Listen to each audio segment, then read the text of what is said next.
folks. Welcome to a podcast about Catholic things. This is Eric, the ambassador of common sense, and I'm here with Dan, the ambassador of nonsense. Welcome, everyone. This is episode 101 of a podcast about Catholic things. And honestly, I think this is probably the most important subject we've ever covered. And, you know, it's like we haven't necessarily been dancing around it, but there have been theories out there about Pope Francis for, 5 or 6 years now that he's not really the Pope. There was some irregularities in his election.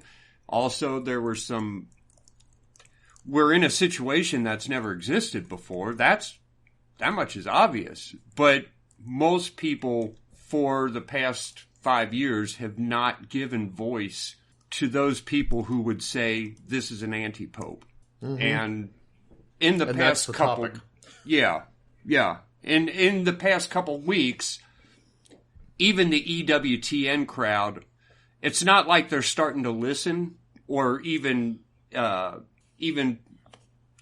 contemplating that this might be the case, but they're allowing people to make their argument. Yeah. They're actually talking about it now. They're talking about why he isn't an anti-pope, which I think is a dumb position to take. But it's EWTN, and they're controlled by the bishops. I mean, if I understand this stuff right, they serve at the pleasure of the bishops. The bishops can take away their, whatever you call it, being able to call themselves Catholic. A Catholic radio station puts themselves under the control of a bishop. So that's why, and I know you and I had even a little bit of disagreement about how much attention we should pay for this, but that's part of why we chose the name that we chose for our podcast. Yeah. It's a podcast about Catholic things, but we don't identify ourselves within the name of the podcast as Catholic, even though we're both a couple of Catholic guys trying to raise Catholic families and so forth. Right.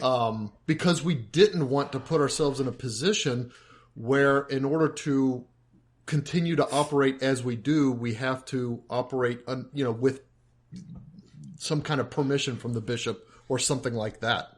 Yeah, because we're probably going to criticize the bishops. Honk some bishops off. If they would ever, if we would ever not be that big anyone, enough for them to listen to us. Not that any of them would have ever heard of us, but I would never change that part of what we do. So, so the question of Pope Francis's legitimacy is what we're going to talk about. And I don't think we're going to come to any well, I know we're not going to come to any conclusions because we're not the cardinals. So we can't, it's impossible. But, the thing is that it's been so ignored by so many people, and there's a reason we have to have this discussion eventually. And I think most podcasters are ignoring this reason. And not just radio shows, Catholic writers, everyone. And I think probably Timothy Gordon came closest to articulating why this is important. But even he fell short a little bit. But the thing is, when we talk about the Catholic faith, there's a whole culture there. No matter where you go in the world, there are certain things that are Catholic, like, First Communion parties say. And then there are arguments for Catholicism that don't necessarily involve Catholicism, like the arguments for the real presence of the Eucharist. And I could argue for the real presence of the Eucharist. And I know all of the Protestant arguments against it, and they've never really been strong enough to even make me want to hear them. But I know them. I know what they are. Mm-hmm. And I have no problem with them. But really, the real reason that I believe in the real presence is because that's what the Catholic Church says, and because I'm Catholic. And so I have to have an argument for being Catholic. And that's really the most important argument. And is, if you're going to believe in something, you should have a way to prove yourself wrong. I mean, if you believe in something and there's no way to prove yourself wrong, well, then that's just blind faith. It's not really based on intellect at all. It's not based on any kind of logical argument. It's just, that's what I believe because that's what I believe. And I've never been one to do that. So there's an argument to be made for Catholicism. And to me, my argument has always been that if it's really going to be God's church, then it can't change. And the same thing that Jesus Christ told the apostles 2,000 years ago are still true today, and they'll always be true, and they won't ever change. And when people bring up, well, you got these terrible bishops, I say, well, so what? The church still teaches. Hey, you know what? My argument's still true. The first thing that the church ever taught is that we're sinners. Yeah. And then you've got Judas, who was a bishop, who betrayed Christ, and who we assume 12. is in hell. Francis doesn't assume he's in hell, but because Francis assumes there is no hell. Most Catholics do. And when they point to bad popes, well, Peter had his own little set of problems, But I can say, well, look, it's a bad pope, so what? But the teachings of the church didn't change. So what? So you got bad popes. You still got a straight line of teaching tradition that didn't vary at all according to the culture. Well, if Pope Francis is Pope, my argument that'll continue to be true. Yeah. Oh, I see what you're saying. It has to be. If you start with the premise that he's Pope, then that presents a problem for your argument because he's skating awfully close to that line of changing things, right? Changing core things, teachings, not just shaking up tradition and praxis and how we do things. And he hasn't necessarily done it yet. That's part of the discussion. I don't know if he's done it yet. And yeah, I mean, he's certainly said some things, and we'll get into it. But I'm not a canon lawyer or anything. I don't know. But a lot of what he says, there's no denying it. It's heresy. He's been teaching heresy. There's no getting around that. And he's been writing down heresy. There's no getting around that. Right. But there are a couple legal questions that we have to talk about. But if you're going to say Pope Francis is the Pope, then you have to address these other things. You have to show why he's still Pope, even though he's a heretic.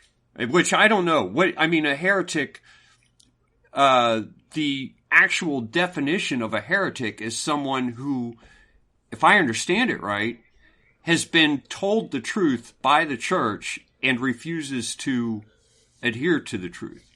It continues to teach error. Right. Well, that would be a formal heretic that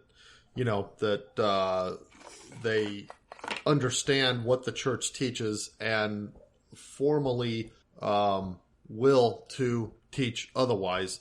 That's to distinguish between a material heretic, which is somebody who believes something that is contrary to the church's teaching, but they don't necessarily know that it is contrary to the church's teaching. And it's easy for somebody to be a material heretic without being a formal heretic. Right. So if you're a pope, the authority in the church starts with the pope. If you are the pope and you believe something heretical, who is there to point you in the right direction? Who can correct that? So Jesus said, on this rock. I don't know if you can be named an actual heretic until after you're dead. If you're the Pope. Yeah. It's like a heretic, or even like Timothy Gordon says, an anti-pope.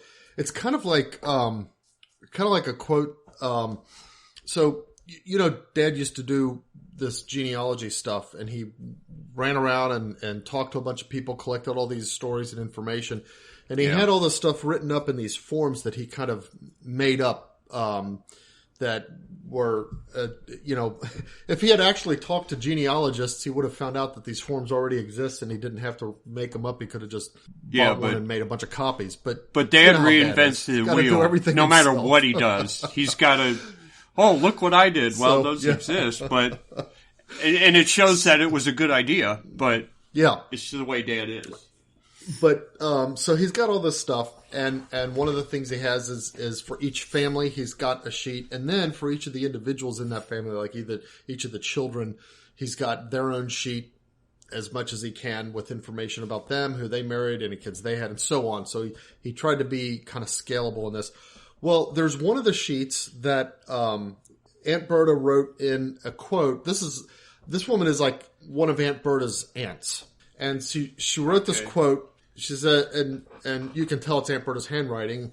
It just says, she used to say, "You're never an old maid till you die an old maid, then you was an old maid." That's pretty And good. that's kind of like what we're talking about with popes. You're not an anti-pope, you're not a heretic until you no longer as pope are declared as such by the church, and then you were an anti-pope. So it's kind of like, you got to be careful as a Catholic not to presume to say that an ostensibly sitting pope is an anti-pope. It's only you wait, and then he was an anti-pope. Right. And, I mean, that's, as long as the rest of the church recognizes him as pope, then that's how we have to treat his authority. Both his authority as in being able to say you can or can't say the traditional Latin Mass, and somewhat his teaching authority. Now, this is where we start to run into problems because, and I guess here's how let me offer my approach to that, because one of my kids asked me that. We were talking about Mass and the fact that on certain holy days you can't double dip. Like, you can't double dip Christmas. If Christmas comes on Saturday, you got to go to a Christmas Mass for Saturday or a Saturday Mass for Christmas, whatever. Could be Friday into the midnight, whatever. But you got to go to the Mass for Christmas, and then you also have to go to a Mass for the Sunday. Okay. You can't double dip. Okay. And my son was saying, that seems like one of those things that's like, he was having trouble expressing the words. He says, like, technical but not enforced or something like that. And what he was getting at was he was trying to say, that sounds like one of those things that the church is saying, but that God doesn't, it doesn't really offend God. Okay. And for some reason he had, reached adulthood without ever learning that that's what the nature of the church's authority is. The church Jesus said, what you bind on earth is bound in heaven. When the church makes that rule, if you know about that rule and violate it, you are by that very fact committing a mortal sin for skipping Mass on a required day. Well, then he brought up, but then what about things like, your objection to, say, Pope Francis's, teaching, say, on capital punishment, whatever, capital punishment or something like that, whatever it is. I said, well, here's the way to approach that. When you have something like that, that's a teaching. It's not a practice. And even when it comes to practice, the church can say you have to do it this way. You can't do it this way. You may do it this way. You can disagree with the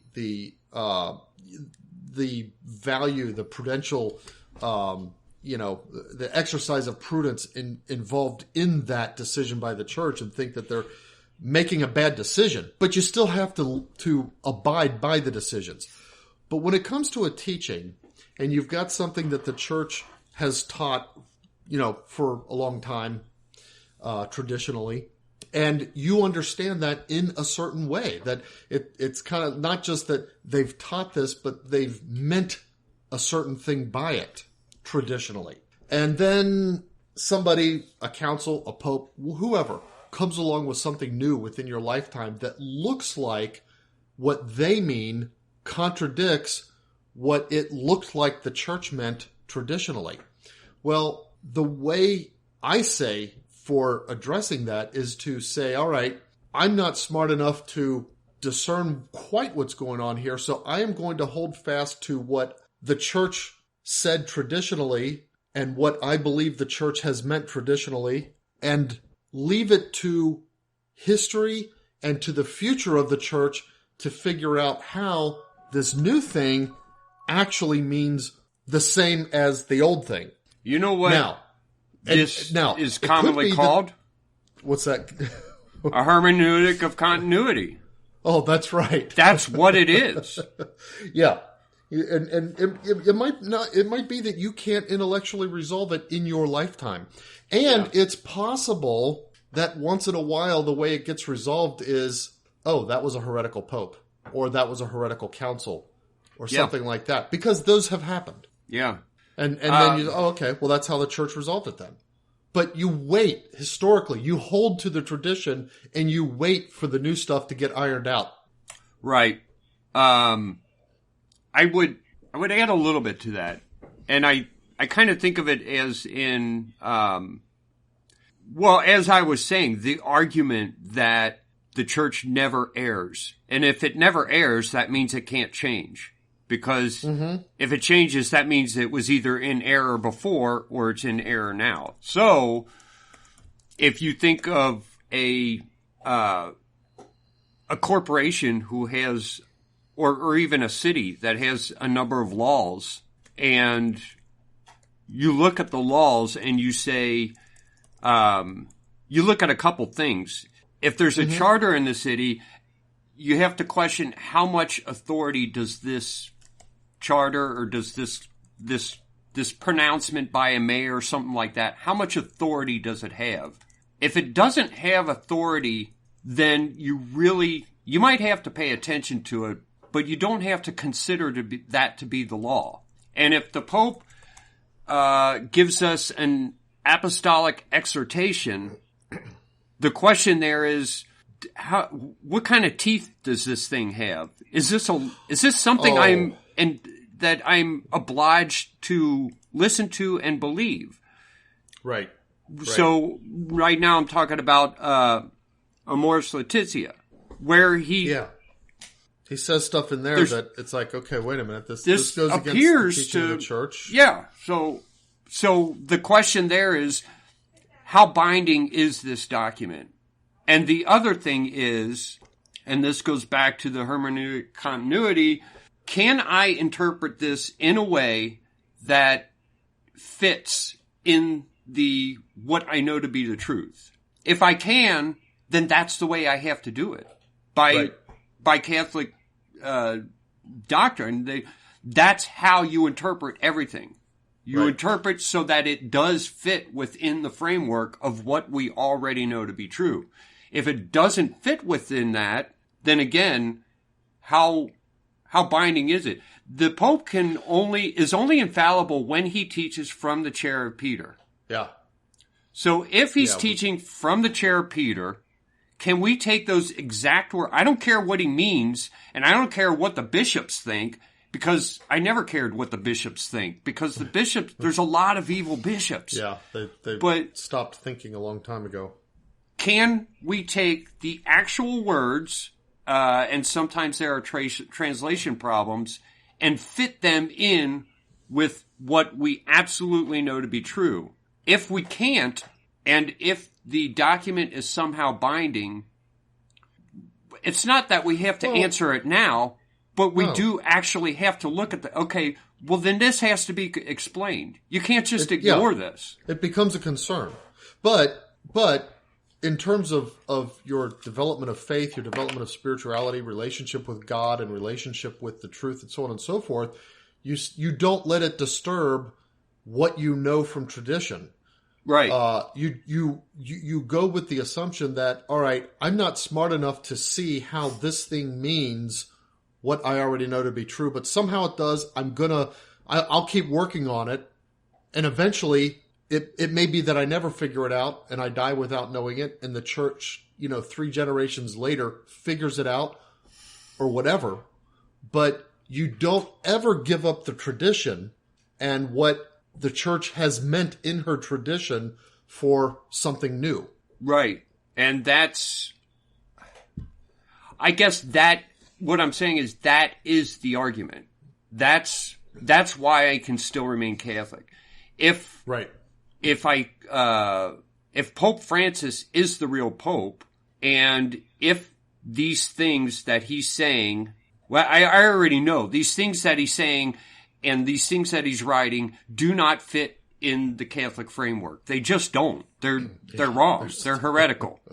I mean, and if those things have the kind of teeth that magisterial teaching has, well, then I can't be Catholic anymore. So there's got to be an answer for this. And, the EWTN crowd is ignoring that, as some of the other more traditional podcasters are pointing out. It's like you can't just say, no, he's the real Pope, and then that's it. If he's the real Pope, then explain this. Right. And of course, the EWTN crowd can't explain it because they're not bishops, but they can admit that there's a problem here. You know, it's stupid to just pretend like it's not. Like we don't see it. It's kind of like Protestants who look at the Eucharistic sermon in John 6 and say, well, yeah, I just don't think that I don't see the Catholic view of the Eucharist in that. It's like, hold on a minute. To say that and leave it at that, you're just being anti-intellectual. There's a lot there that if you're going to say doesn't mean the Catholic Eucharist, then it calls for explanation. Right. And this is the same way with this particular Pope especially. Yeah. And also, it seems stupid to ignore all the irregularities here. And I kind of understand the Pope splainers. I know where they're coming from because you remember, I mean, when I first became interested in the church and in what popes were doing was, of course, John Paul II. I was a teenager and somebody would come up and say, oh, Pope John Paul II said this. And I would think, that don't sound right because that's not Catholic. And so I'd go look it up, and I'd say, well, he didn't say that. You're just, either you're exaggerating or you're taking it out of context or you're just flat out lying. And I got used to doing that to the point where people would claim something and I wouldn't even go look it up. I know that they're lying because the Pope can't say that.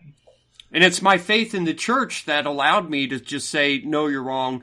And rest in that. I didn't have to go look it up. So when they started doing it with Pope Francis, I would just say, no, you're wrong. He didn't say that. Yeah. But every now and then I would look it up and oh my gosh, he did say that. So Pope Francis is challenging you to dig a little bit deeper in your understanding of how that works. Yeah, you have to actually look at this stuff. And, over the years, we've had some pretty startling, aside from the things he said, we've had some pretty startling documents coming from him. For example, Amoris Laetitia. I don't understand exactly what that is. It's an exhortation. What does that mean? Yeah, are we required to believe this? He's exhorting us. Okay, well, I don't know. That doesn't quite sound like a teaching definitive document. On the one hand, sound like a constitution. He's commanding people to sin by distributing the Eucharist to people who are living in sin, and he's inviting those people into a much deeper sin than they're already in. And he's also indicating that those people are not in sin, which is heresy. Right. So, what kind of teeth does this document have? And I don't know. I'm not a lawyer with this stuff, and I know that the people who are in power in the church right now can't be trusted to tell us this. Yeah. Even Yeah, if Pope Francis dies tomorrow, we cannot rely on the current round of bishops to resolve these problems. We have to wait, and it stinks. Because, I mean, you and I have what's the word? I don't know, or the Constitution to weather this. Yeah. But think about our kids, and then maybe even our grandkids, the ones who are serious Catholics, okay? Yeah. What do they make of this? How do they weather it? Will they have the same sort of psychological constitution that allows them to continue to cling to the church? Or is this kind of stuff going to be what ends up pushing them outside of the church entirely? Especially when you take something else into... I mean, we raised them, teaching them this, and this has happened with several people that I know. They look at the bishops, and you try to explain that away and say, yeah, bishops are evil men sometimes, and there's nothing... And then now they look at the Pope, and so you have to say the same thing. And it's... You also got to understand that they, as young adults in the 21st century, who are being tempted at every level, from every direction, from all kinds of sin. I mean, it's human to want to engage in those sins. And if there's a way to say, hey, I can, because obviously this Catholic stuff is not true. Otherwise, there wouldn't be these contradictions. Then they'll do that. It's much easier for them to fall out of the church. Right. When you combine just the normal temptations with the fact that we have such a rotten Pope. Well, but then there's the other path too. When I first got married, and my wife is a convert, so she was confirmed the Sunday before Pentecost, which then she was confirmed on Pentecost Sunday a week before we got married. And then she, now being a Catholic, would meet other people, women especially, she mainly talked to women, who were also Catholic. And she'd be kind of proud. Yeah, I'm Catholic. Yeah. And, but, they would get into discussions about this and that. And she found out, and I don't know how these discussions got around to this because, it's not like you just kind of bring this up over the water cooler, but she was finding more and more these, women who she thought now there would be some sort of common, I don't know, like a sort of commonality here, a basis for, understanding life and that kind of stuff. Yeah. Well, the subject of contraception. Now, she was wholly on board with this, but what she kept running into were women who not only weren't on board with it, but believed the church no longer taught it. And here's what was the really weird thing for her. She knew that officially in its texts, the church still taught against contraception. But all these women that she would meet didn't believe the church still taught that. And so she came to this sort of crisis of faith of what kind of church is this that the church in reality, in its soul, in its day-to-day life, doesn't even convey to the normal member its own official teachings. Yeah. And now, there was a certain priest who just happened to be in the right time at the right place when we were down in Georgia, who actually considered that exact point, especially with regards to contraception, to be the single biggest problem in the church. The lack of willingness on the part of priests and bishops to speak up about it. And he gave us a private audience for a couple of hours. He was very generous with his time. That completely saved her faith because it was still kind of like a young faith and everything. Sure.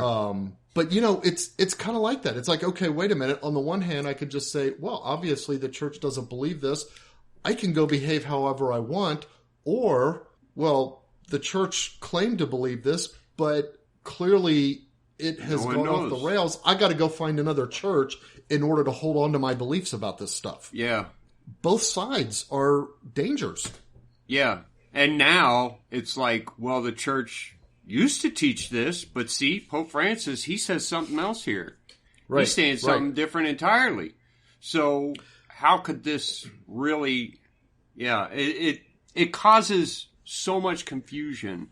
And when, I still haven't read Amoris Laetitia. I haven't either, I'll be honest. And it's because, number one, I don't know how much teaching authority it has. Number two, I already know that it's problematic. And I don't really know what to do about it until the church resolves this whole Francis question. And I know that's not going to be for a while. Is Francis guaranteeing? Let's assume that all the rest of the popes throughout the history of the world are at least somewhat truly holy men. Is Francis just plain guaranteeing that no pope in the future is ever going to take the name Francis again? I guess he is. I mean, can you imagine taking that name? I mean, actually, you know what? He said that. There's Saint Francis. He said that, though. Oh, he said what? Apparently, there was an interview with someone, and he said he wanted to take a name that no one would ever take in the future. Something of that nature. I guess that's a way to do that. Take a name and ruin it. Yeah. That's interesting. I never knew that he said that. I don't know exactly what the wording was, but he indicated that he knows he's the one and only person who will take the name Francis. The singular Francis. Yeah. And what I honestly think is I don't think he's the real Pope. But it doesn't matter. It doesn't change his authority right now while he's alive and while I'm alive.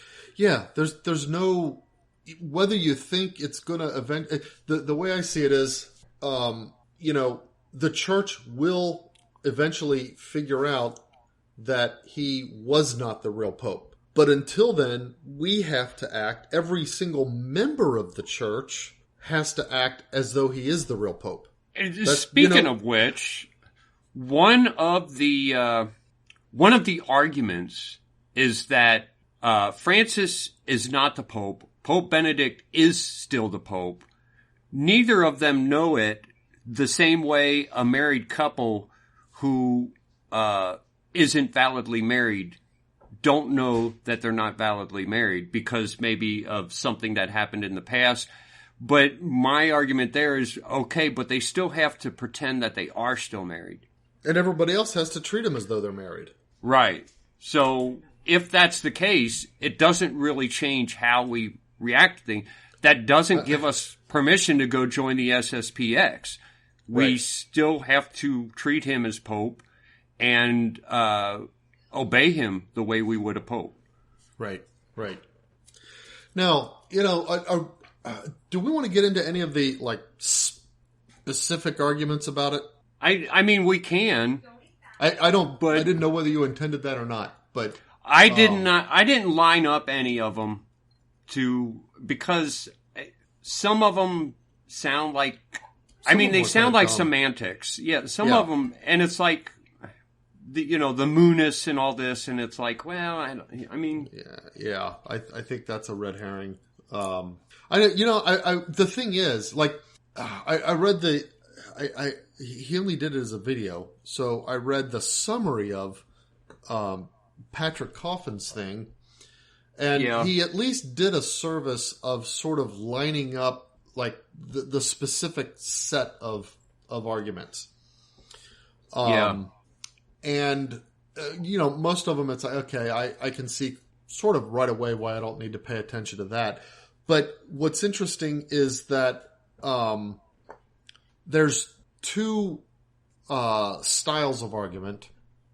The one kind of argument or evidence or whatever you want to call it is evidence not related to Pope Francis but related to Benedict.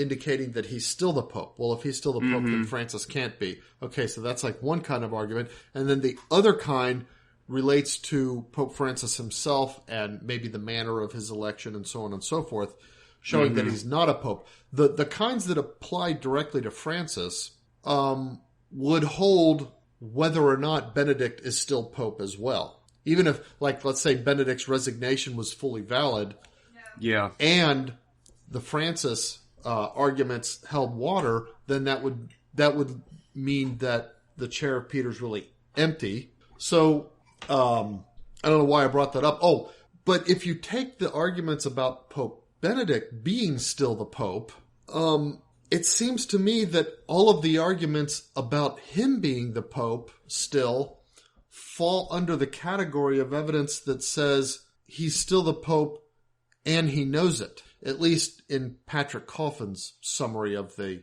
evidences. Yeah. So, it's kind of, it's like, okay, what is the model that you're really proposing? Is it the couple whose marriage is null and they don't know it? Or is it the couple whose marriage is, like they conspired to get married even though they knew they can't? It's like, well, we know we're cousins and so our marriage can't be valid, but we're going to hide that fact and get married anyway, like that? What is the real model? It's kind of hard to place because the different kinds of evidences point to different examples of who knows what and who's aware of what. Yeah. And I guess it's relevant in whether or not, it's relevant as to how we came to call him Pope, but not really relevant in whether or not he is the Pope. Right. I mean, no matter what happened, and I did not, the whole argument about the election of Pope Francis and the St. Gallen Mafia, I see some of this stuff I didn't know. I did not know that Pope John Paul II had made rules concerning conspiring to get someone into the papacy. I didn't know that.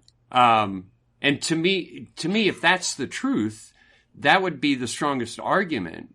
But it seems kind of odd to me that as the bishops prepare to elect a new pope, what are you saying? None of them talk to each other outside the conclave? That seems impossible. They must conspire to a degree. They'd have to.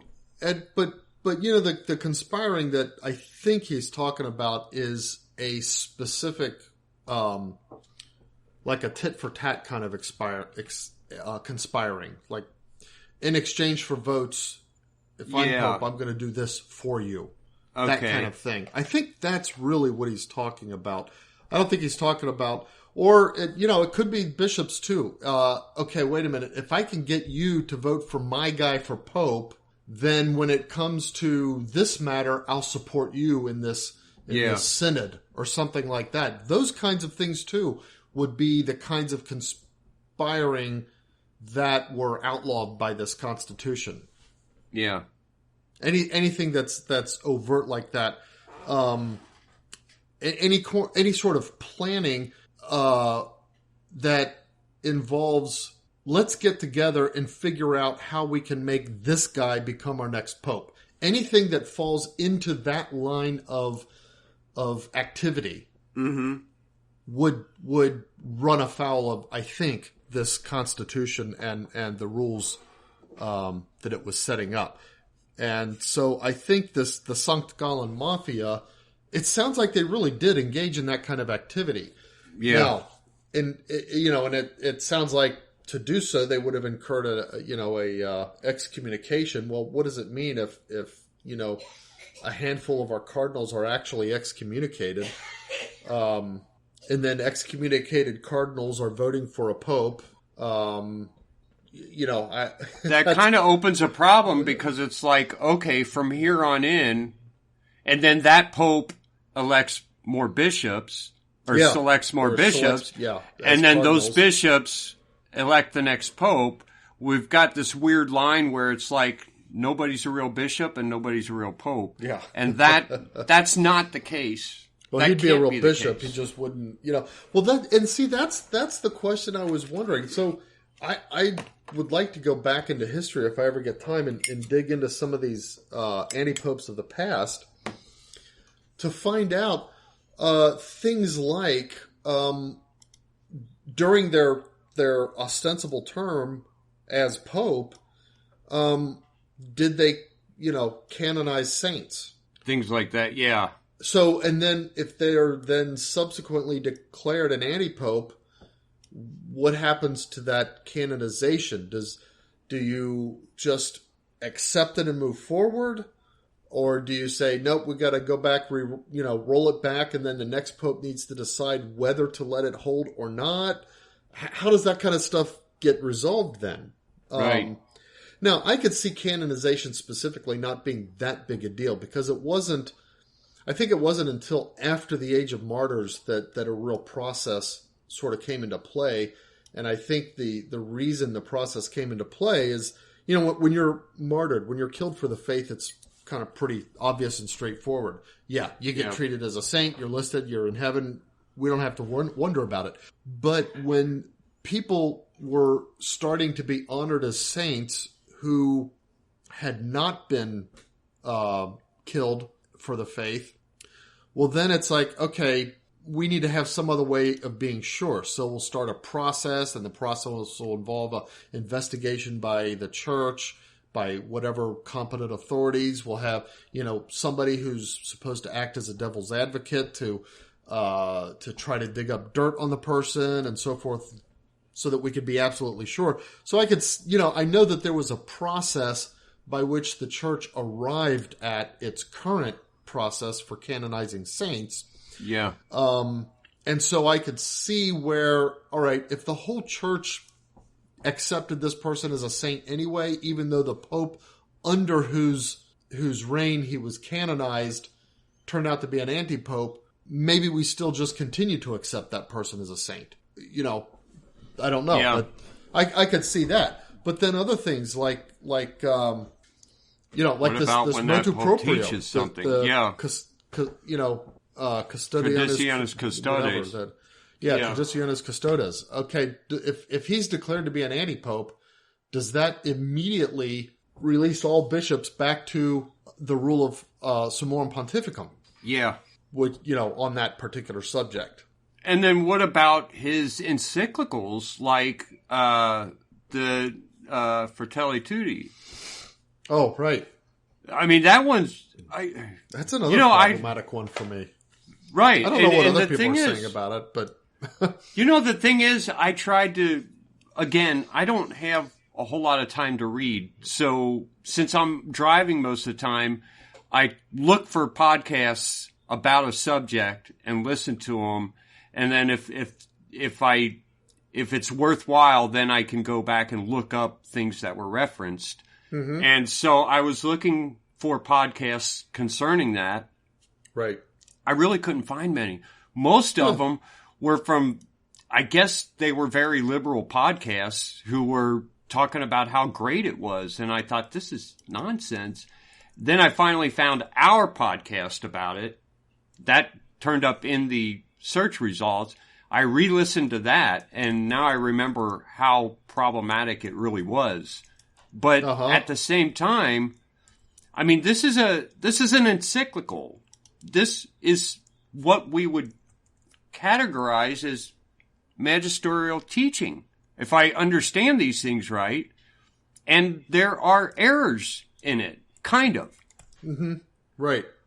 For example, if I were to decree that all flying penguins are the work of the devil, well, can you say that's an error?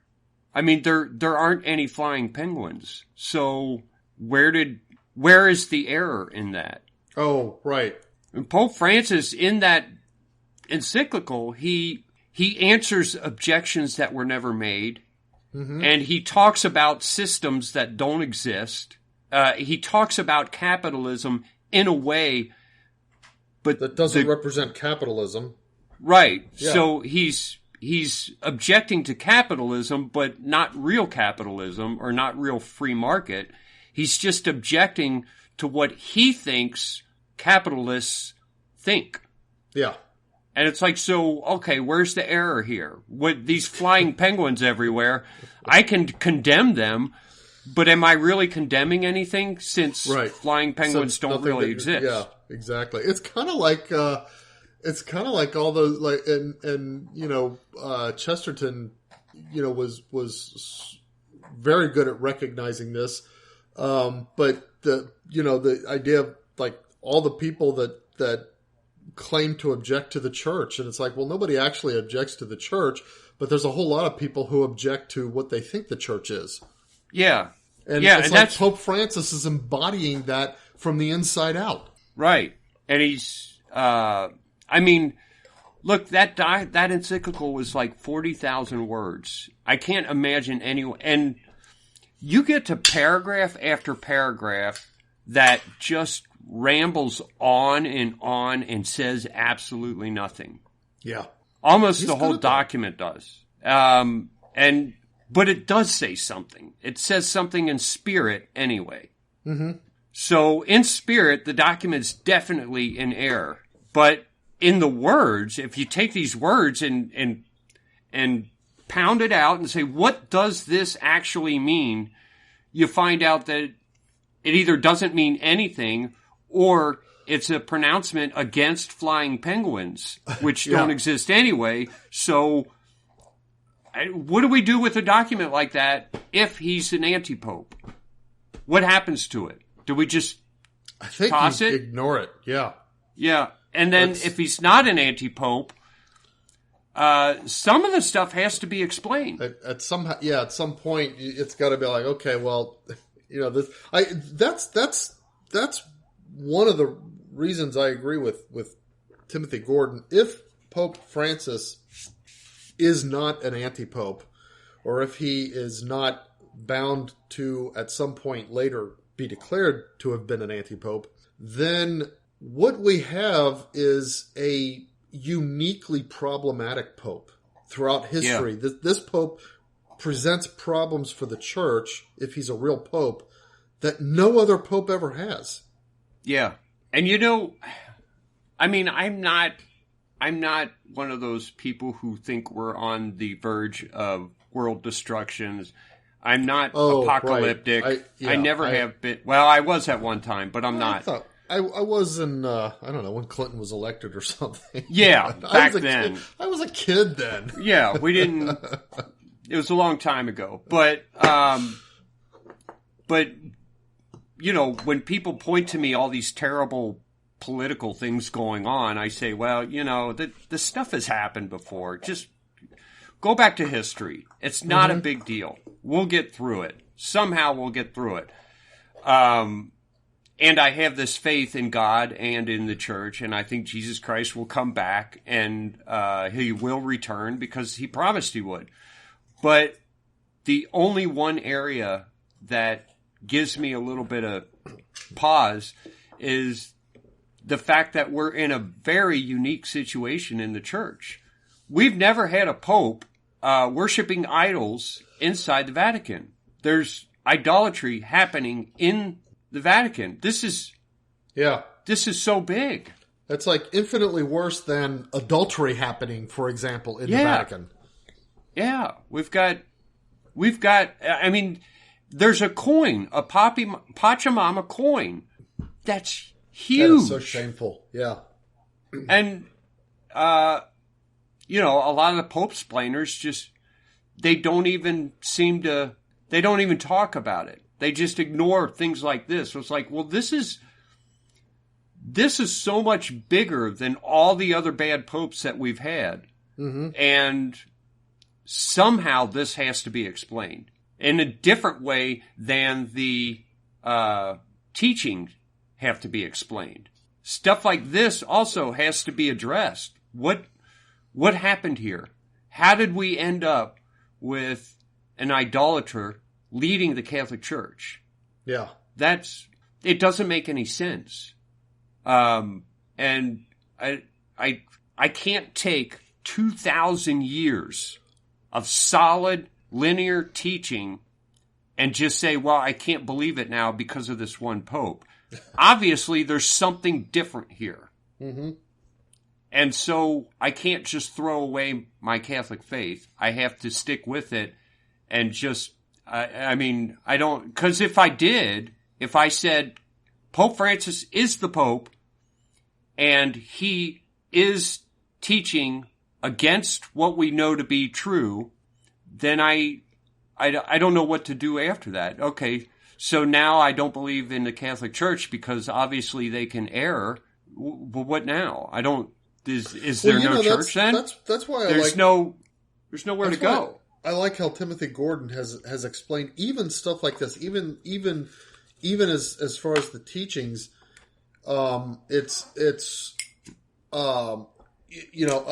unless it falls into the category of ex cathedra definition, it's something that you have to give history time to work out. And so, for example, a pope might bring out teachings in, say, encyclicals or even by editing the catechism or something like that. Yeah. But then over the next couple of papacies, it drops out of use, gets put back. It's like, okay. So it was kind of like a blip in papal, maybe faithfulness, papal attentiveness to tradition, whatever it was. But the church at large smoothed it out and kind of let that go. And it didn't survive historically. And so that's the thing, is you wait to see whether it's going to survive historically. So, for example, throughout the church, you can see even bishops, I mean, look at, the Arianism. Right. Teaching very wrong things. But if you look at the history of the church, there's like kinks along the way, but they always self-corrected, to that linearity that you were talking about. There's never a point where you can say, okay, the church taught this, and then it changed direction, and now today we're on the new direction. There's never a point anywhere in history that is sort of the equivalent of like the Mormon church used to teach blacks are inferior, and then in 1980 something or other, they changed, they came out with a teaching, well, God changed his mind, basically, is what they said.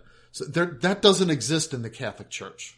And that's the most important part of the Catholic Church. Yeah. That's why, how you know the Catholic Church is true. That's why the argument, well, this is just idiotic conspiracy theories and not giving any air to the discussion is idiotic. It's like, well, wait a minute, we gotta... There's something here to discuss and to figure out. It's just that, I guess it's just not on our part. However, when we're sitting around talking, or even if we're in a podcast, there's nothing wrong with discussing the possibilities of what might be what. I mean, it's not, I'm not driving anyone from the church if I came out and said, I believe he's an anti-pope. Because if he was or isn't, it doesn't matter. We still have to do the same thing we did yesterday. That doesn't give us permission to go to SSPX. Or even, let's say, anybody that you would drive out of the church. I mean, let's suppose you've got somebody who's in the church because they think of, all the wonderful things that are, coming down from Pope Francis, and the church is going to change its teaching on this, that, or the other, human sexuality and so on and so forth. Right. And you convince them, well, he's actually an anti-pope. And his stuff's going to be erased. And then they say, what? You mean the church really isn't going to change their teaching? Well, doggone, I guess I'm going to go leave the church then and go somewhere where I can believe all this, nonsense. Yeah. Okay, well, have you really driven somebody outside the church? No, because they never were really in the church to begin with. Right. Well, I think the accusations from the EWTN crowd is that it drives people to either the Orthodox churches or to SSPX. Right. And I just don't hold to that argument. I don't buy that at all. I think the failure to engage the argument will do that. Yeah. Yeah. Because if you become a bunch of pope-splainers, it increases that sense of, oh, see, they're just circling the wagons. There's something really up here. I need to get out of here. Yeah. Yeah. And it's not the way to handle it. And it's just now, I mean, I think most people a month ago would not have known that there's a group of people who claim Pope Francis is not the Pope. Right. It's just now coming to surface to where, unless you're an inside Catholic, you wouldn't have known it before. But it's good that the discussion is happening. We've never had the discussion. I guess because it wasn't. We never had it in private either. Right. I mean, we're talking about it for the first time, and even though we talk about a lot of stuff privately, this really hasn't come up between us. I don't know about like you and Jason and stuff, but no, we haven't really talked about it, and I think it's because we know we don't have the answer anyway. Yeah. And so, as I said in the beginning here, we're not going to come up with an answer because we're not cardinals. Right. And we can't come up with an answer.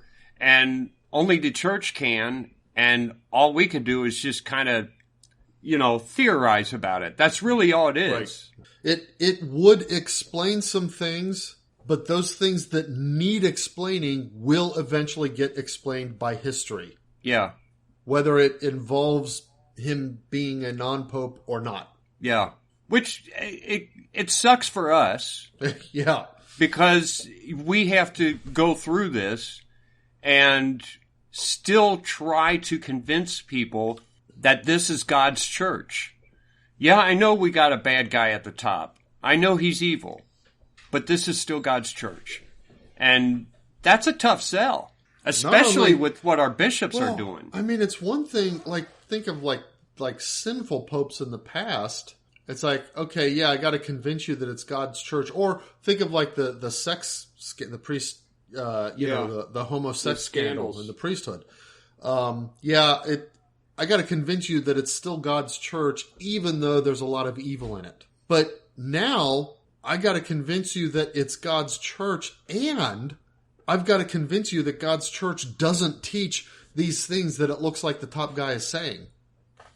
Yeah. That's the hard It's almost sell. Impossible. Yeah. I mean, if you didn't start out with the faith, if you're not a cradle Catholic, it's pretty tough. I mean, why would you enter into something like this? And then, even if you are a cradle Catholic, it's a tough sell. It doesn't make a whole lot of sense. You need some kind of, I think, supernatural grace to be able to withstand this. Yeah. And I go to bed every night praying that I will have that grace and that my kids will either obtain it or keep it. Mm-hmm.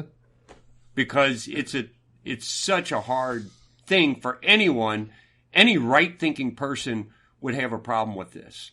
And ignoring it is not the answer. Yeah, I guess we got to talk about it.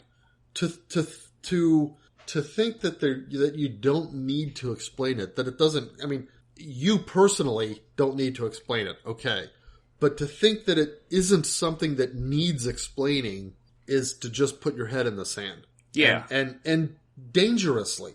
Yeah, because there are going to be other people that you ought to be helping to either evangelize or raise, if you've got kids. That you've got to be ready to talk about this stuff. Yeah. Because they're going to hear about it eventually, or they're going to notice it. And it's like, hey, how come Pope Francis is saying one thing and it's completely opposite what the church said before? And it's got to be talked about. And you should have some kind of explanation ready.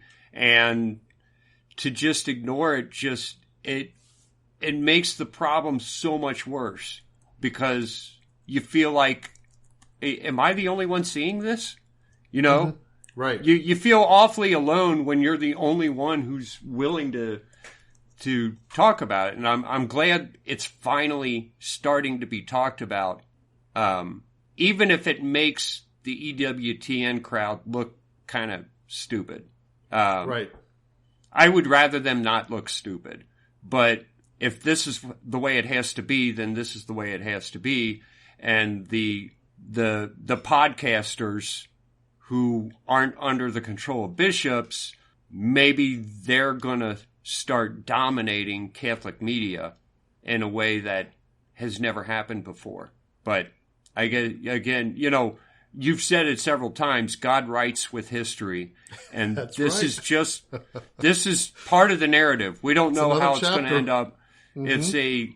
I guess you could call this a climax. It's certainly a climactic chapter. And, you know, it may end up being a bit of a cliffhanger chapter, too. I mean, depending on exactly where things stand when... Yeah. Because people are saying from inside the Vatican, there's rumors that, you know, Pope Francis is in poor health. He may not last another year, and so on and so forth. We can only hope. Yeah. I don't wish the man's death, but I do wish his... Let's say I wish his current... I wish he wasn't Pope. His current embodiment of the papacy, I wish out of the papacy. Now, whether that comes by a conversion, which would be like the awesomest resolution. Yeah, that would be cool. Or his death, or his decision to resign, or whatever. But somehow or other. Yeah. Okay. Do we have a whole lot more to say here? I don't think on this subject. I think that's the main point, is that we're trying to point out that it's an important topic, but it's a topic that you have to be patient about. It's a topic to acknowledge, even though you're not going to be able to resolve it, possibly in your own lifetime. Yeah. And it's important to at least acknowledge it so that you know that it's said explicitly. You can state it there explicitly. It will eventually get resolved by history. It's not a cause to leave the church. Yeah. Yeah, I thought we'd have like 2 hours of discussion just on that. But we don't. Yeah, I guess you can't say much more after that. Yeah. Well, then let's get to news. So, let me move the mic out of the way. I had my OneNote on the wrong page. Mm-hmm. So the Ottawa police makes 100 arrests to the Freedom of Canada people, the truckers. Let's see, by now, over 170 people have been arrested in Ottawa. The Prime Minister, Justin Trudeau, revokes the state of emergency that was declared earlier. He had declared it on the 14th, but I guess I don't know what. So is the emergency over, or was there never an emergency? I'm not real sure. But right. I guess the protests are winding down, but I think, I don't know what, I really think like things happen, and I think it's one of those cases where it's like, let them come in, let them make a big stink, don't arrest anyone, but when they go back to work, they're still going to be dealing with the same problems. I feel sorry for these people. Oh, man. I have a feeling nothing actually changed. Yeah. Timothy Leduc becomes the first openly non-binary athlete to compete at the Winter Olympics. As what? A figure skater. No, I mean, as what? I don't know. Male figure skating? Female figure? What is what category? Because the Olympics has male-female sports. Yeah, and he's partner. I guess he's sometimes a girl and sometimes a boy. He's skating as a boy because his skating partner is Ashley something or other in the United States. Oh, and so he's sometimes like a girl, but and he's skating as a man, even though he's saying that he's not always a man. Did you ever see the movie Blades of Glory? I did see it a long time ago. It's a stupid movie. I do not recommend anybody to watch it. I guess if you like Will Ferrell humor, maybe you'll find it funny. It had funny lines in it. It had some funny parts. It was so raunchy. It was raunchy, but it was a funny premise too. Yeah. The setup was kind of humorous, but anyway, this reminds me of that. But the thing is, the movie was meant to be like absolutely like over the top, off the charts, stupid in its premise, and it's like we're getting closer and closer to a world in which that movie isn't so stupid. Yeah, strange. So, okay, over the past week, we have Germany. I thought they had already suspended the Nord Stream 2 project, which is the pipeline for oil between Russia and Germany. I thought that had already been. Yeah. But apparently they're saying now that they're going to suspend it again. But I thought it already was suspended. But okay. See, 2 areas of Ukraine have already declared themselves as part of Russia. Well, I don't even know. The Donetsk People's Republic and the Luhansk People's Republic, they're calling themselves independent states, not part of Ukraine. But the big thing there is that they want to join with Russia. Right. So I guess what they did is said, we are independent states now, and then I guess their next step is to allow Russia to join Russia, I guess. U.S. Secretary of Defense sends a bunch of battle tanks to Poland. And Kamala Harris warns that we'll impose more sanctions if Russia attacks Ukraine. Again, much of Ukraine isn't going to be attacked. They're going to revolt against Ukraine in order to join Russia. Yeah. Now, didn't Russia just kind of like start invading some of the edges of Ukraine today? Oh, yeah, that's what I'm building to. Oh, okay. Sorry. I'm going through the week because I go through the week at the beginning or towards the end. I see. And then there's a meeting, and President Biden canceled his holiday plans. President's Day. Oh, okay. He had plans for President's Day, and he canceled those because of this looming attack of Russia against the Ukraine. Right. The European Union said that it's prepared to issue sanctions against Russia if Russia recognizes those states that had broken off from Ukraine. If Russia recognizes them as states separated from Ukraine, they will impose sanctions on Russia. Oh, okay. Just for recognizing them. Yeah. And so, finally, today, Russia begins its invasion. Now, where exactly did the invasion occur? Was it like down like in the area just north of Crimea, or? Russian troops well, first of all, they took the Chernobyl exclusion zone. They actually have captured that. The whole Chernobyl. Chernobyl. I can't say it. Yeah. So they have that. I don't know why they would want it, but they have Chernobyl back. Okay, there you go. There's a couple islands like Snake Island. Let me see if I can find where that is. Snake Island. Let me find out where I was now. I got lost. Sumy, S-U-M-Y, is in northeastern Ukraine, in the Oblast region. Antonov Airport. This is in Hostomel Airport, also known as Hostomel Airport, is a northwestern suburb of Kiev, and Kiev is that's the capital of Ukraine, right? Is it? Really? Kiev, yeah. Okay, so that's like a main part, you know? Yeah. They're in full force, and reading from the news, it looks like they're just taking one city after another, and they're not getting a whole lot of fighting. I mean, there is some fighting, and there's some killing.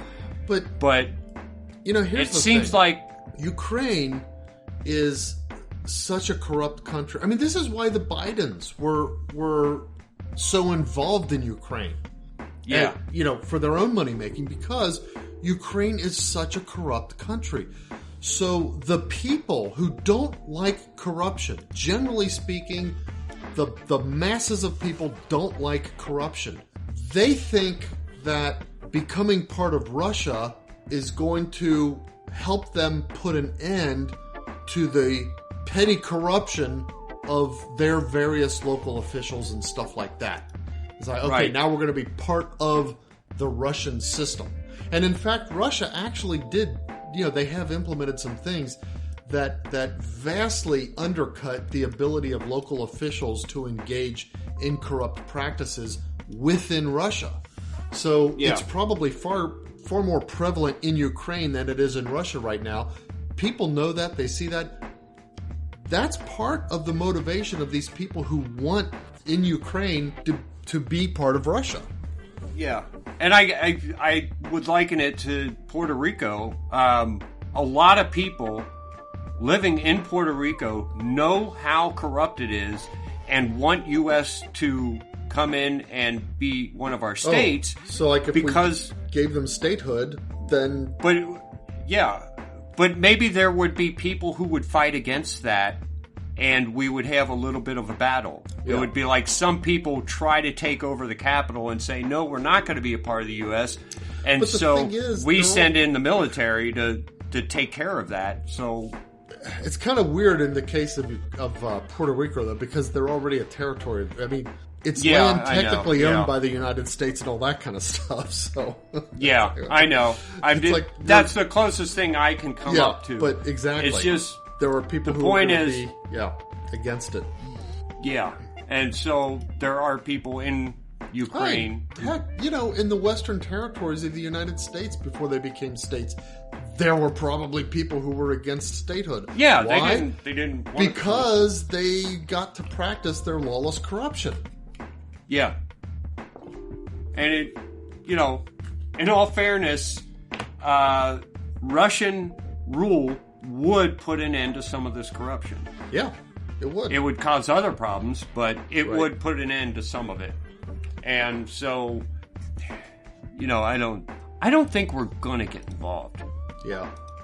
I don't think anything's going to... Like sanctions and stuff like that, you know. We're going to have sanctions, but I don't think we're going to fight. And I think we're going to see... I don't think this is going to be a long, drawn-out war. The big part of this, which we pointed out last podcast, is that it opens most of Europe up to Russia. Yeah. And if now Russia's on everybody's border. Yeah, and if his plan is to kind of rebuild the USSR, to start taking these nations one at a time, for example, Poland, well, then there is a genuine problem here. And I can see why the Europeans do not want Ukraine to fall. But I don't know what to say. Ukraine had its shot, and they were so corrupt they couldn't keep it.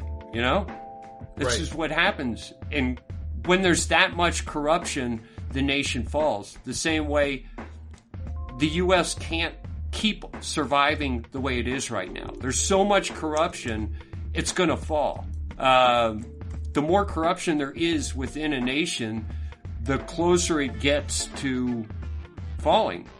And look at all these socialist nations. You know, the one that just recently fell and is now kind of lawless. I can't think of the name of this is a big socialist nation that we always talk about down in South America. Oh. Begins with a V. Venezuela. Venezuela. Yeah. Hugo Chavez and those guys. Yeah. And I think Mexico's heading towards something because the whole nation is just corrupt. It's either run by corrupt politicians or it's run by gangs. So that can't last forever. Or things split up more into tribal type, entities where it's like, I don't know, states maybe break off to become their own nations. I don't know.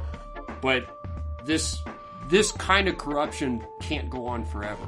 Something happens because that's what happens. So I don't know, in the case of Russia, we knew it was coming and now it's here, and I don't think we're going to do anything. I don't think we're going to. I sure hope we don't.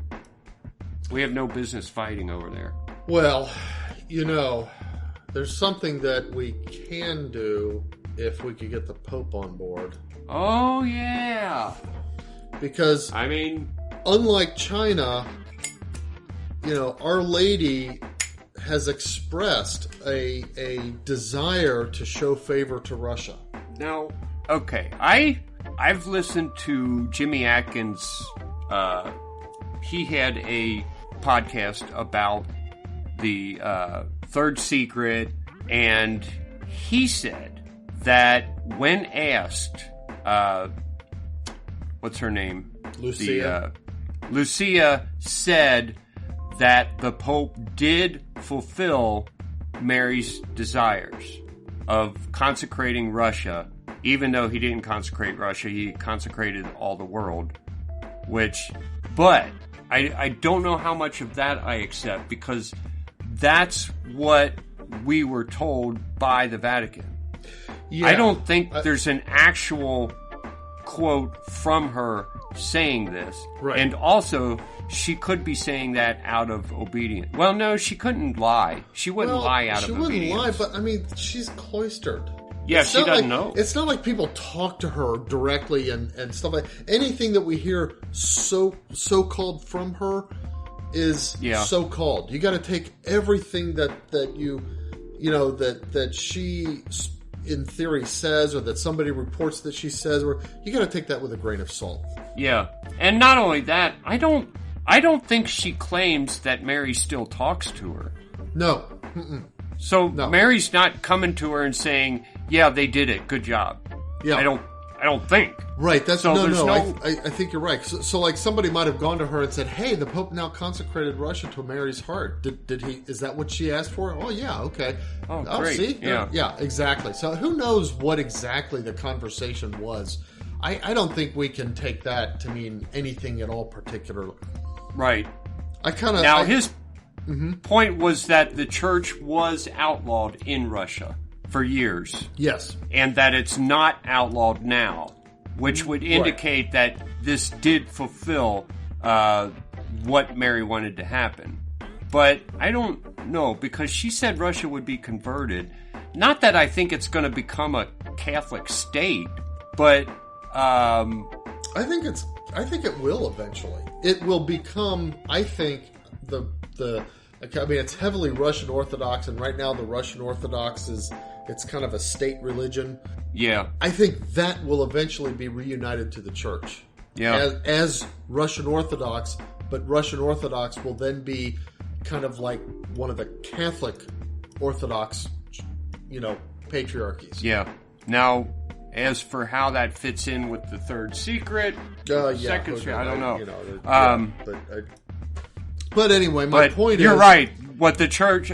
somebody could do something about Russia. You see Russia getting bold, and you see China getting bold, and it's like, okay, between Russia and China, who do I want to see, strategically working out, working smarter? Well, it's Russia. Yeah. Well, I know this is weird, but that's really the only news I have. Okay.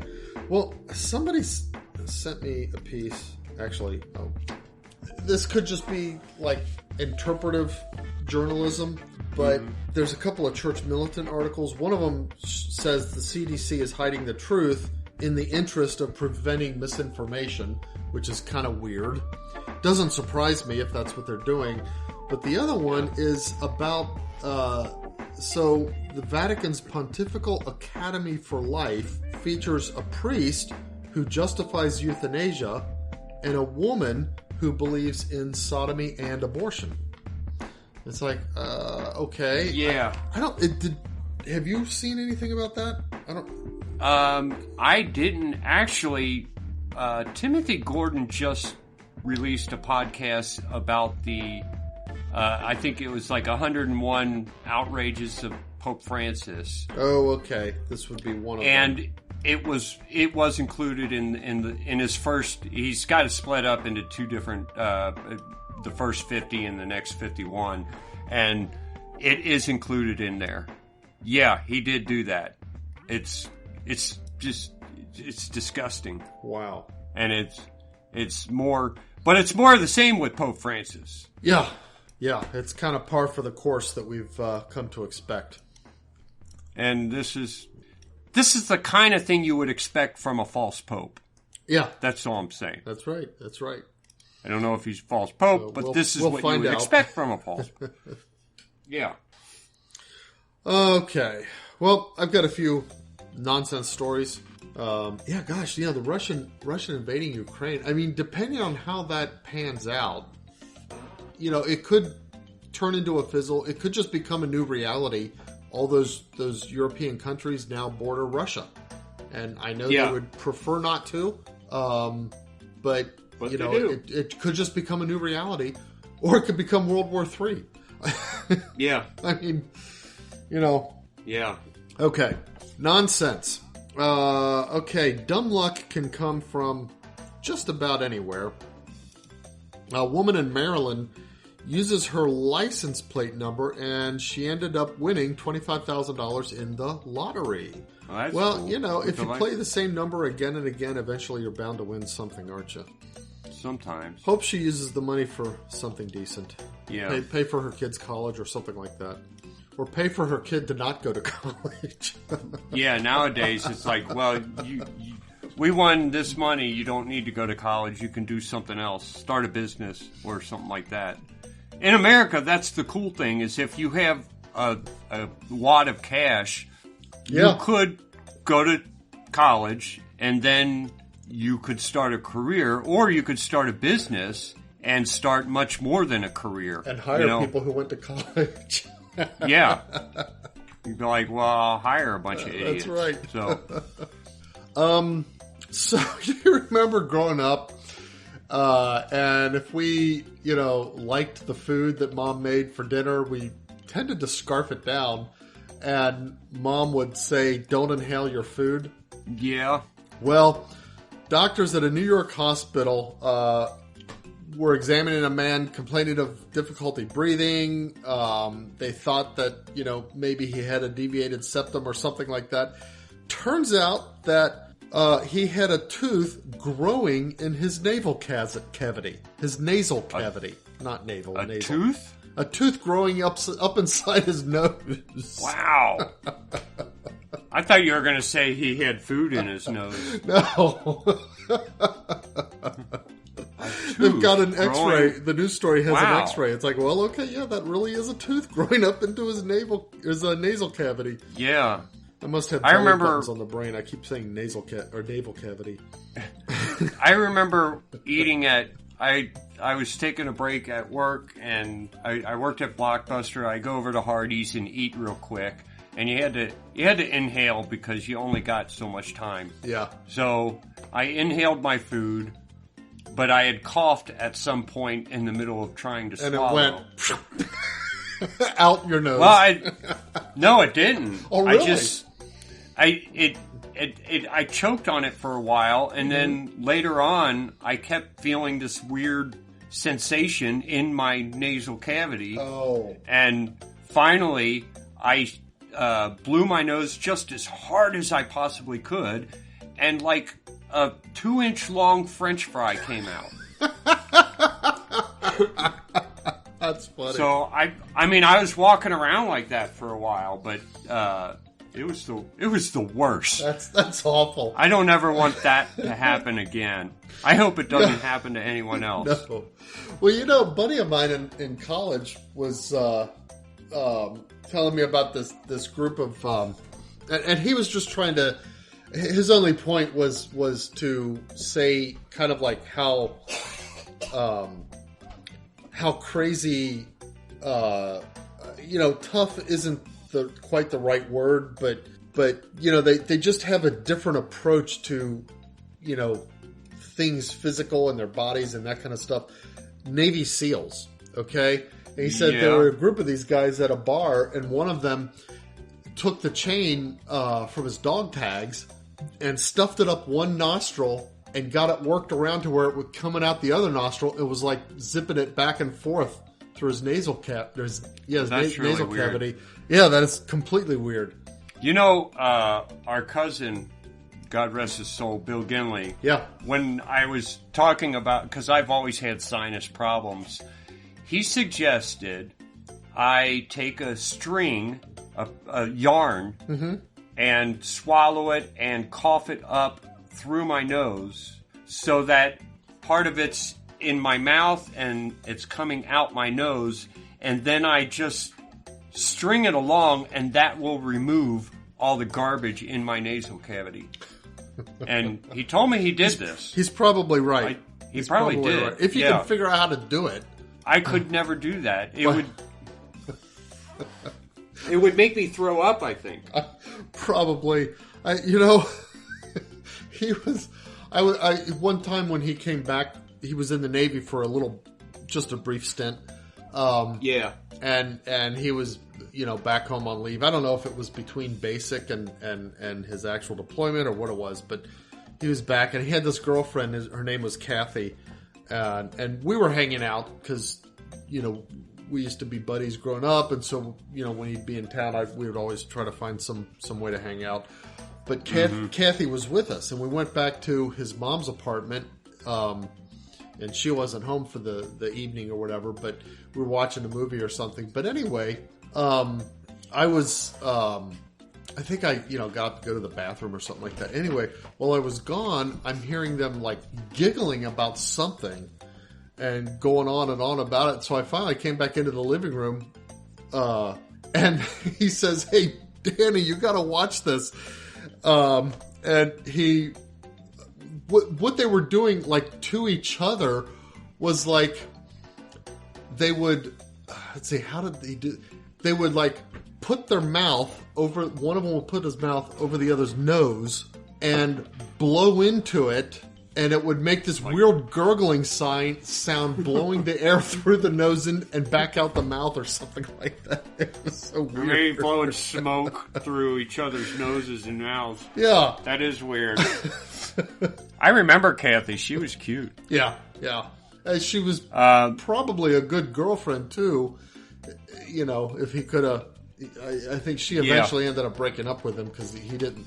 She was good girlfriend material, but... like you said, God rest his soul, he didn't stay good boyfriend material. Yeah. Okay. All right. Next. Okay. This is just kind of one of those cool things in nature. In New Zealand, they've got this ghost shark that they discovered off the South Island. I guess South Island is a particular island. Yeah. It's only days old when they found it.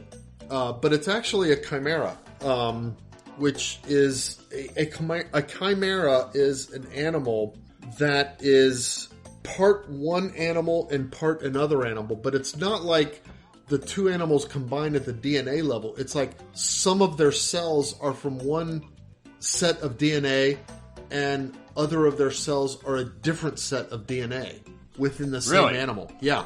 Well, that's weird. That is really weird. It's like, you've got the mythical chimeras like the griffin, which is what is it, lion and eagle and I don't know, something else.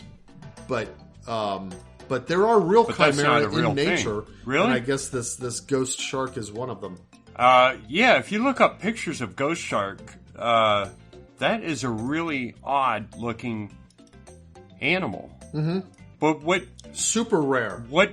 Yeah. But they found a baby one in New Zealand. Huh. The picture of it is on a slab, so I guess they didn't they didn't try to keep it alive or whatever. Right. Or maybe it just died when they caught it, Right. They caught it dead. So. But I'm seeing some of the bigger pictures of them, maybe two feet long there. And it is a very strange-looking animal. And, oh my gosh, if you can see why they call find it a ghost one shark. with the eyes opened. It's like a zombie shark, isn't it? Yeah. Yeah. It's like the possum of the ocean. You know? Somebody made a movie called Ghost Shark. I can imagine. Yeah. I mean, if there were a big one, and I don't think they get very big, but if there were a big one, that would be one scary fish. Yeah. I can see making a movie about those. Yeah. All right. Okay. So, ghost shark, yeah, it's just like one of those, it happens in nature once in a while, and it's kind of weird and in some ways creepy, but it's kind of cool. Yeah. All right, final item. So the headline is religious artwork was removed after local priests and businessmen were found among the holy images. So the image featured the head of the charity which commissioned the painting of Saint Sabinus meeting Saint Benedict. It costs about 17,000 euros, and it also featured the priest who runs the cathedral. So I guess it's this painting of Saint Benedict meeting this other saint, or this other saint meeting Saint Benedict, and then it happens to have these two people in it. But the thing is, it's like... Is this an old painting or a new one? No. This I think this was commissioned like recently, maybe in the last year or something like that. Okay, so I'm looking at this painting. It looks kind of weird because the guy's wearing a mask. Is that dude wearing a mask? I would That's have so dumb. I would have said get that painting out of here just because of the guy wearing the mask. Yeah. But that's not where we're at. No, they did it because the faces happen to be the priest and the head of the charity. Okay. I guess the guy with the mask is the boss of the charity, and he commissioned the artwork, and they put him in. But also the priest who runs the cathedral, he's the one hiding behind the cross. Okay. The crucifix. So he's he didn't holding want it up over his face. So maybe they didn't want their full faces shown. Right. In the painting, and that's why one guy has a mask and one guy's hiding behind the cross. But you know what? And take the part. Just don't get rid of the whole painting. If the rest of it's good, the thing is, as far as you could crop it out, yeah. Modern Catholic art goes, it's not bad. It's pretty good. Yeah. I mean, think of some of the crap that's been coming out these days. So just tell me about it. I would definitely get rid of the mask, but just kind of crop it out. Don't get rid of the whole painting. Yeah. Yeah, it's pretty good. I'll steal a copy of it and put it on the website. Yeah, there you go. I wonder who actually painted it. I wonder if it says, hold on. I don't understand this ribbon. Gifted to the cathedral. It caused controversy, blah, blah, blah. The artist wanted to portray two authoritative representatives of the community. Okay, so good intent. Yeah. Okay. Giuseppe Antonio Lomuscio. Lomuscio. I don't know how to pronounce that last name. Lomuscio. But Giuseppe Antonio Lomuscio, he's the artist. And so it says it's going to be revised. Are they? I hope he does more religious art, because he's actually pretty good. Oh, okay. During the process, they had asked not to be portrayed. Oh, so he probably had them. He probably had them there, and they were complaining about it. So he hid one behind the cross and put a mask on the other one. That makes sense. Okay. And there's like, well, now you're not portrayed. But they still didn't like they're angry about it, so he's saying he'll revise it. But it is, I would admit, it's a great work of art. I like the art. I hope he does more stuff, Catholic stuff. The men look manly, and the women look feminine, and it's a good work of art. Yeah, This is good. It's a shame that there's not more like that. You're right, because I don't know. You see the crap going in at the Vatican right now, which to me is more evidence of a. That's right. I don't know. The whole anti-pope, false pope, anti-pope, heretical pope, whatever you want to call it. You know, one thing we didn't discuss, one of the podcasters out there are saying that one of the saints said that if a heretical pope asks you to do something, you don't have to listen to him. But look. Oh, that's like St. Bellamy. We didn't address this. Yeah, but he's the one that said if he is a formal heretic, he would by that fact cease to be Catholic and therefore cease to be pope. But that still goes to your point that we don't ever have the competency to declare him a formal heretic. Only the church can do that at some point, according to whatever whether it's a council or what. We can't do that and make that decision on our own. And during his pontificate, the only things you don't have to obey are the things he tells you to do that are wrong, that are contrary to... Oh, right, right. I mean, you can't... If he tells you... I guess... If he tells bishops to start blessing gay marriages, okay, well, they obviously, they don't have to do that. Right. Right. So, he hasn't told us to do that yet, though. Right. He hasn't told us to do anything specifically sinful. So, we do have to obey him as far as we would obey a pope. Right. But that's a good point. Yeah. I forgot to bring that up during the earlier portion of the podcast. But is that your last? That is my last one. I have nothing else. Okay. I do have a saint. Oh, cool. Saint Erasmus of Formia, also known as Saint Elmo. He was back during the Diocletian persecution. Mm-hmm.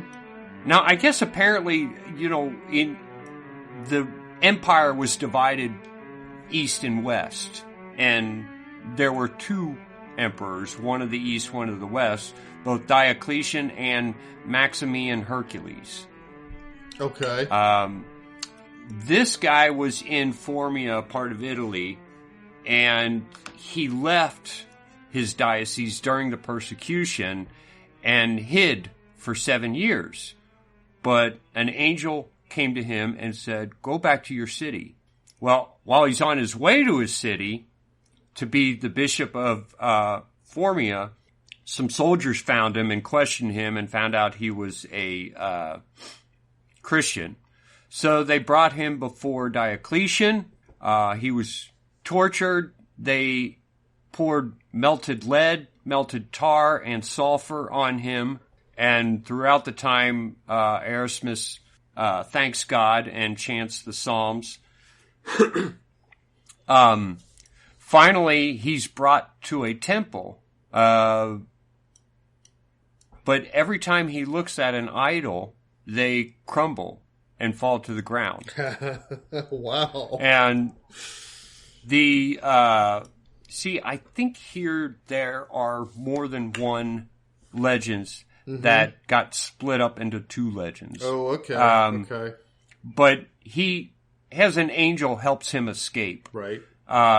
The emperor had fled the area because there was an earthquake. And he thought the earthquake was because Erasmus was blaspheming the gods.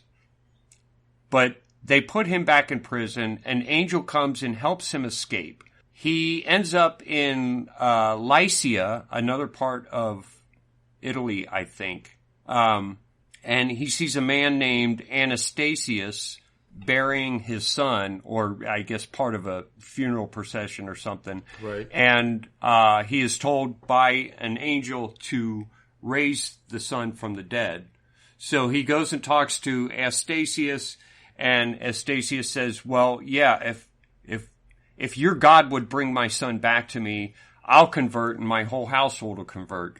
So Erasmus prays over the boy, and the boy is alive. Wow. So in that town are 40,000 people who convert to the faith, and he stays there for 7 years teaching and blessing them. But then the Emperor Maximian finds him. this is where I think maybe there's some confusion in the legend, why there's two. I don't know the history of Rome. Were Maximian and Diocletian both emperors at the same time? I don't know if that's real. But in the story, Maximian arrests him and demands that he sacrifice to the Roman gods. Erasmus says, show me these real gods. So they take him to the temple of Jupiter. There's a bronze statue about 20 feet high of Jupiter, and Erasmus comes up to it and prays in front of it, and the statue crumbles. Okay. By the way, Maximian is the successor of Diocletian. Okay, so I guess this is between the two, because the way Wikipedia has it listed is wrong. Oh, okay. They've got Diocletian 284 to 305 and Maximian Hercules from 286 to 305. I think they messed up when they... That's not how it's listed in the rest of Wikipedia. I'm just talking about when it talks about St. Erasmus of Formia. Okay, wait a minute. Hold on. Well, those are the lifetimes, maybe. No. So Wikipedia has Diocletian's solo reign from 284 to 286 and co-reign 286 to 305 with Maximian it just says, reigned to 286 to 305 in the west with Diocletian in the east. So Maximian in the west, Diocletian in the east. Initially, Diocletian was through the whole empire, but then he ended up co-reigning with Okay, so that's how it works out. Okay, so it is right. As far as the next part of the story, the legend is that a giant lizard creeps out of the dust that was the statue of Jupiter and kills a third of the people there. Wow. The rest of them run to Erasmus and ask him to help them, save them from this lizard, which he does. Maximian rides off angry, and Erasmus continues to stay there, blessing the people and converting people, and converts more people to the faith. Maximian finds out that he's still in the city and still converting people and orders all Christians to be slaughtered. His soldiers come in and kill 330 men.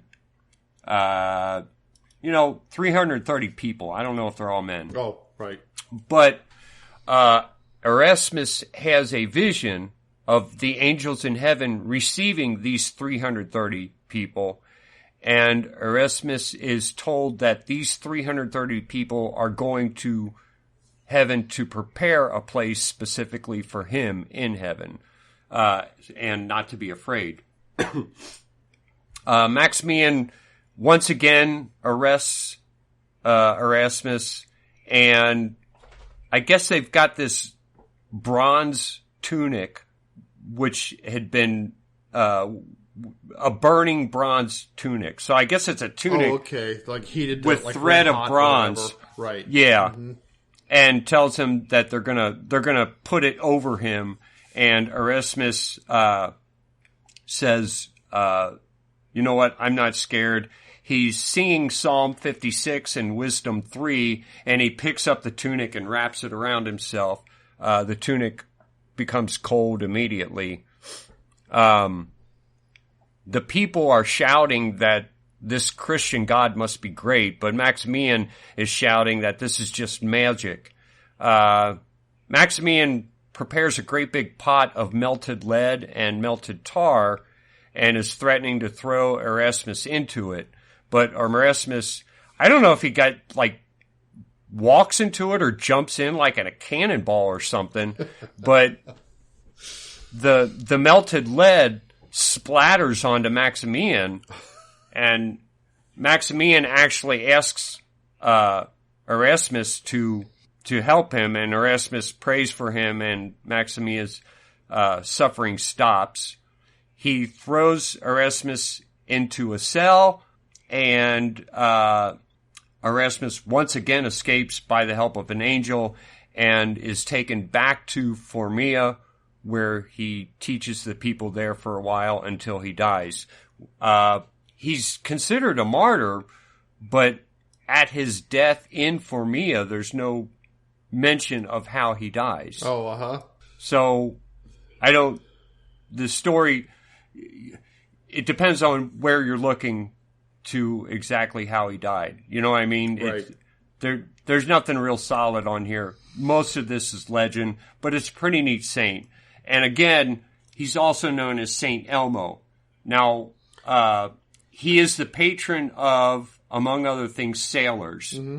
And when a sailor's sails are flapping around, they tend to generate static electricity, and weird sparks come from them. And if you see sparks in your sails, that's called St. Elmo's fire, and it's a sign of goodwill that St. Elmo is going to protect you on your journey. There's a legend, one of the legends about how he died is that his gut was cut open and that his intestines were wound around a windlass, which is one of those like kind of like almost like a winch to gather and hold fast the rope that would trim a sail or something like that. And okay, that seems to be at least connected with why he's the patron saint of sailors. Now, where the word Elmo came from, I have no idea. Did you find anything on that? No, I didn't find out how that translated to Elmo. But I do know they're celebrated as the same person. Mm-hmm. Yeah.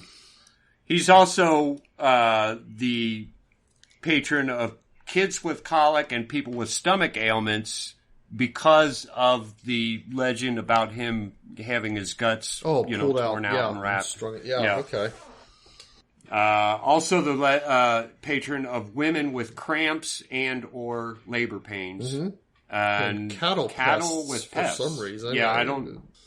What are cattle pests? I guess cattle with pests, as opposed to... Yeah. Like, he's not the patron saint cattle of pests. Like lice.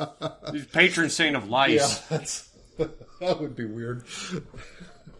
I want my lice to thrive. But even so, cattle pests, where does that fall into any part of his story? It doesn't. I don't...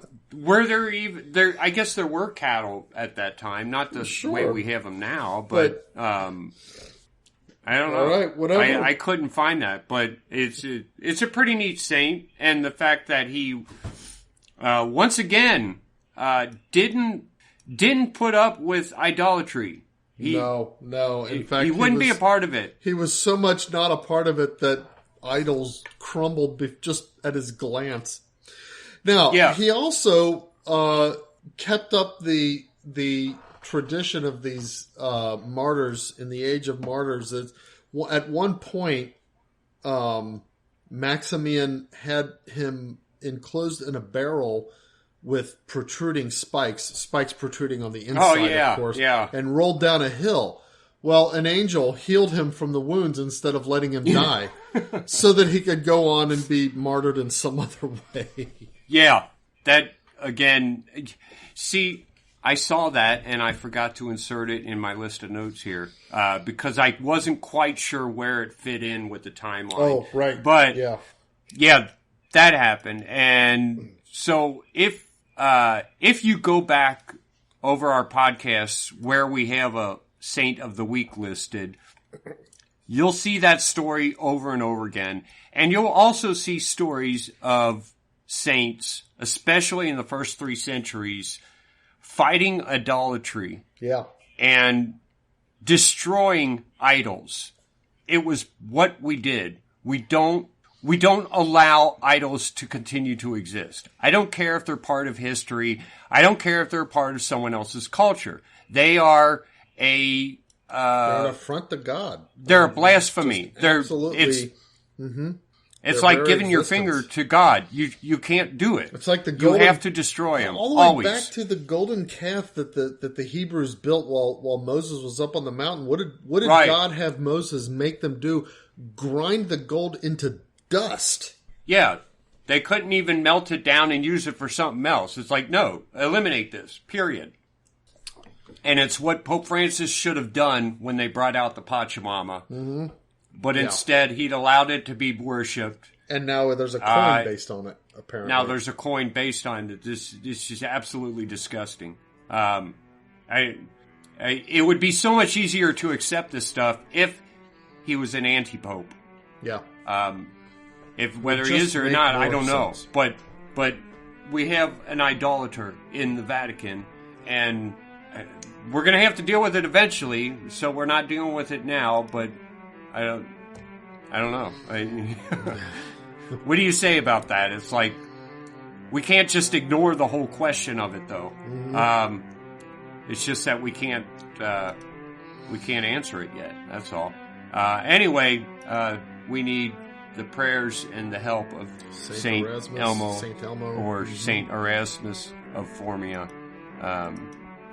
And that's all I got. All right. Saint Elmo, pray for us. Well, folks, think about what we said, and hopefully we'll see you next week. And as always, circle the beads, everyone. Bye. Bye now.